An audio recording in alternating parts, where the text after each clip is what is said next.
Shalom Bapak Ibu Saudara, pada kesempatan hari ini kita akan membahas satu tokoh Alkitab yang bernama Yefta. Yefta merupakan salah satu tokoh hakim yang kehidupannya dicatat di dalam kitab Hakim-Hakim dalam Perjanjian Lama. Ia menjadi hakim pada abad sebelum kerajaan Israel berdiri dipimpin oleh Saul. Yefta bertugas sebagai hakim di Israel selama 6 tahun. Yefta berasal dari Gilead, wilayah Israel yang terletak di daerah pegunungan dan ditempati oleh suku Gad, suku Manasye, dan suku Ruben. Sementara itu Yefta berasal dari suku Manasye. Hakim-Hakim 11 ayat 1 mencatat bahwa Yefta adalah anak perempuan sundal, dan karena hal tersebut keluarga ayahnya, khususnya anak-anaknya dan istri ayahnya, tidak mau menerima dan mengusir Yefta.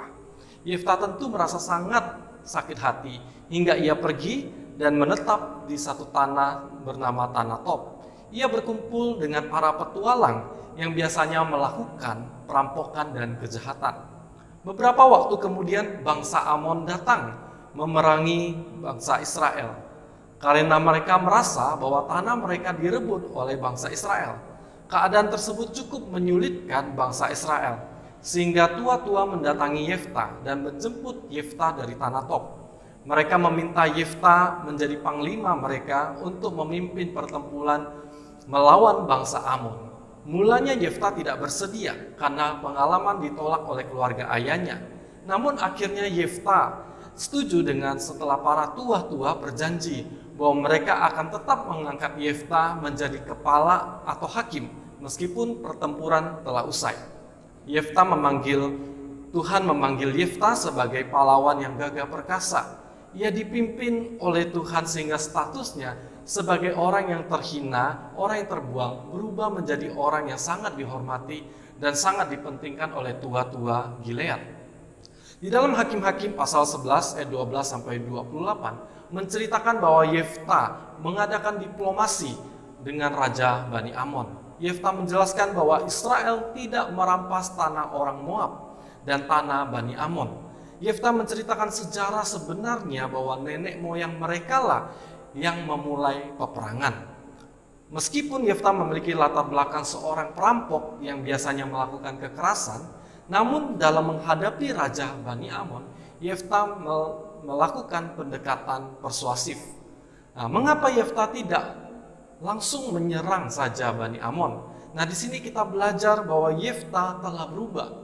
Tuhan telah mengubahkan hati Yefta menjadi seorang pemimpin yang tidak sembarangan, yang menjadi pemimpin yang dapat mengendalikan emosinya. Meskipun demikian, ternyata Bani Amon tidak mau mendengarkan perkataan-perkataan utusan Yefta. Raja Bani Amon tetap keras kepala dan sombong. Mereka merasa lebih kuat dari Israel dan tidak mau mengerti kenyataan. Oleh karena penolakan Raja Bani Amon, maka Yefta terpaksa membuat rencana peperangan secara fisik dengan Amon. Dan Hakim-Hakim 11 ayat 29 mengatakan bahwa roh Tuhan menghinggapi Yefta. Hal ini menunjukkan bahwa Allah menyertai Yefta dalam peperangan. Bahkan dikatakan dalam ayat 30 sampai 31, Yefta bernazar kepada Tuhan, "Jika engkau sungguh-sungguh menyerahkan Bani Amon itu ke dalam tanganku, maka apapun yang keluar dari pintu rumahku untuk menemui aku pada waktu aku kembali dengan selamat dari Bani Amon, itu akan menjadi kepunyaan Tuhan dan aku akan mempersembahkannya sebagai korban bakaran." Nah, selanjutnya bangsa Israel bersama Yefta berperang melawan Bani Amon dan akhirnya mereka memperoleh kemenangan yang besar. Tuhan menyerahkan bangsa Amon ke dalam tangan Yefta. Tercatat ada 20 kota yang dimenangkan oleh Yefta, sehingga Bani Amon ditundukkan di hadapan orang Israel. Namun kemenangan Yefta berubah menjadi kesedihan karena nazar yang telah diucapkannya.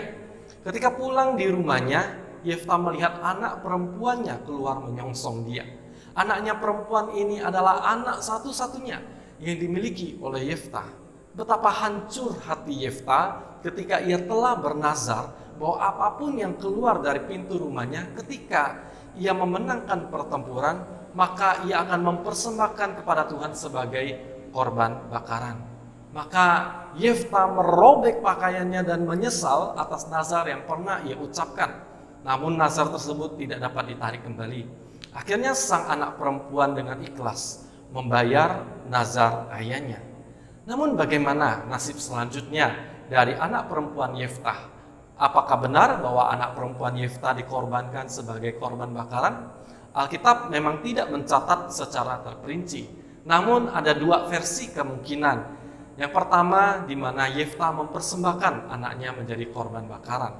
Tetapi versi yang kedua, anaknya itu tidak dipersembahkan sebagai korban bakaran karena Tuhan melarang hal tersebut. Melainkan anaknya dipersembahkan kepada Tuhan sebagai nabiah yang hidup selibat dan tidak pernah mengenal laki-laki. Itu seperti yang tercatat di dalam Hakim-Hakim 11 ayat 39. Apa yang dapat kita pelajari dari kisah hidup Yeftah? Tuhan dapat mengubah hidup seseorang yang terbuang dan terhina menjadi alat di tangan Tuhan. Yeftah yang penuh dengan kekerasan dapat diubah Tuhan menjadi seorang pemimpin yang dapat mengendalikan emosi, sehingga ia terlebih dahulu dapat menyelesaikan peperangan dengan jalur damai. Demikian juga hidup kita yang telah ditebus oleh darah Yesus Kristus. Tuhan dapat memakai siapapun di antara kita sebagai alatnya untuk mengerjakan pekerjaan Tuhan dan memuliakan Dia. Namun apa yang menjadi kekurangan dari Yeftah?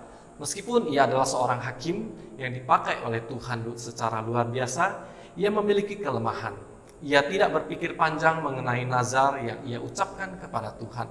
Oleh sebab itu, kita dapat belajar untuk berhati-hati ketika kita berjanji atau bernazar kepada Tuhan, agar janji yang kita ucapkan tidak menjadi dilema bagi kita sendiri.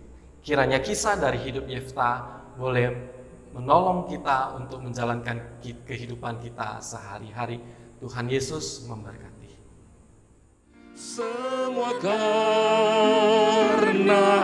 anugerah, kekuatan Dia sediakan, Kristus beserta kita